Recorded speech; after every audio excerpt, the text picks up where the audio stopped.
नमस्कार, आप देख रहे हैं नवदेश टाइम। पेश है आज के मुख्य समाचार, लेकिन उससे पहले हेडलाइंस।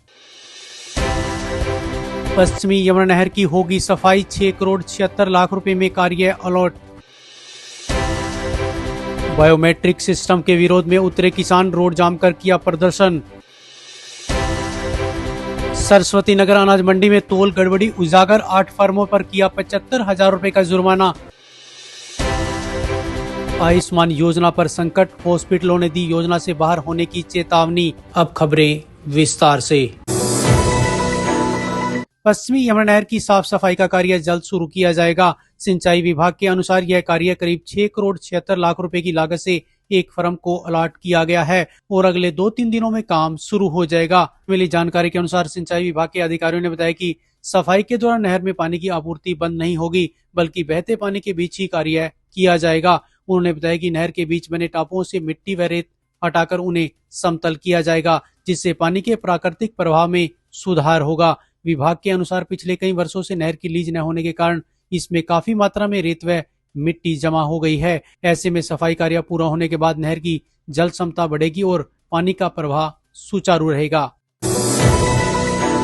बायोमेट्रिक प्रणाली के विरोध में आज किसानों ने संयुक्त किसान मोर्चे के आह्वान पर यमुनानगर जिला सचिवालय के बाहर धरना देने के बाद रोड जाम कर दिया। किसानों का कहना है कि खरीद प्रक्रिया में लागू बायोमेट्रिक सिस्टम से उन्हें दिक्कतें हो रही हैं। उन्होंने चेतावनी दी कि मांगे पूरी न होने पर आंदोलन अनिश्चितकालीन किया जाएगा। किसान नेताओं ने कहा कि वे मंडियों में डेरा डालेंगे और बायोमेट्रिक प्रणाली लागू नहीं होने देंगे। साथ ही ट्रैक्टर ट्रालियों के साथ सीधे मंडी में प्रवेश करने की बात कही गई है। किसानों ने सरकार की नीतियों पर सवाल उठाते हुए चेतावनी दी कि मांगे नहीं मानी गई तो आंदोलन को और व्यापक किया जाएगा। देखिए, बायोमेट्रिक प्रणाली जो सरकार ने एक किसानों के डेथ वारंट के जो लगाए हैं काले कानून, इसके विरोध में आज संयुक्त किसान मोर्चा पूरे प्रदेश में रोड जाम कर रखे 4-4 घंटे के लेके। और आज हम रोड जाम कर रहे हैं उनके जो गाइडलाइन है संयुक्त मोर्चे की। और कल से हमारी भारतीय किसान यूनियन के नेता हर मंडी में बैठेंगे और कहीं भी मंडी में बिल्कुल ट्राली नहीं रुकने देंगे गेट पे। ना कोई बायोमेट्रिक प्रणाली लागू होगी, ना किसी का गुंठा लगेगा, ना किसी को होड़ उतरेगी। हम सीधा ट्राली को अंदर बढ़ेंगे। अगर किसी में प्रशासन में या सरकार में हिम्मत हो तो कल से रोक के दिखाए।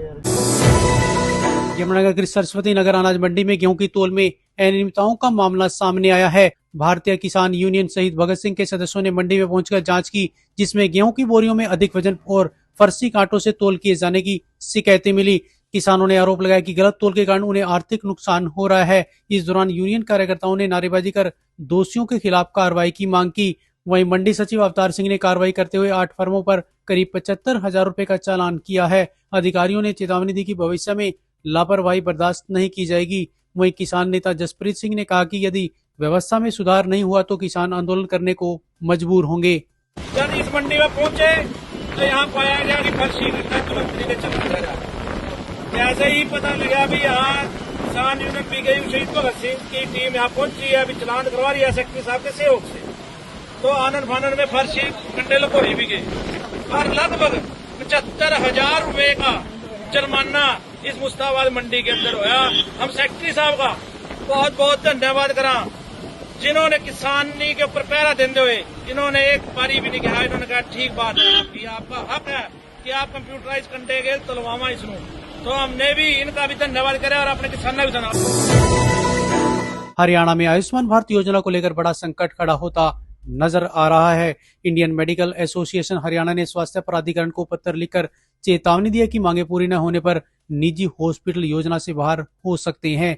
हॉस्पिटलों ने भुगतान में देरी को सबसे बड़ी समस्या बताया है। उनका कहना है कि सितंबर 2025 से करोड़ों रुपए के क्लेम लंबित हैं, जिससे आर्थिक दबाव बढ़ रहा है। आईएमए ने कमेटियों में प्रतिनिधित्व न मिलने और बैठकों के न होने पर भी सवाल उठाए हैं।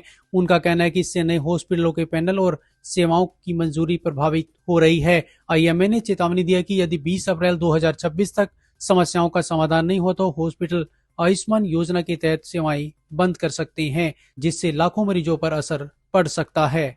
सितंबर 2025 से हरियाणा में प्रॉब्लम आ रही है पेमेंट्स की। सितंबर 2025 से बिल्कुल पेमेंट्स आ ही नहीं रही है आयुष्मान हॉस्पिटल्स को। तो 6 महीने बहुत लंबा टाइम होता है किसी भी हॉस्पिटल को, कि अगर उनकी पेमेंट्स ना आए तो वो कैसे मतलब काम कर पाएंगे आगे। तो इसलिए हमने ये डिसाइड किया है।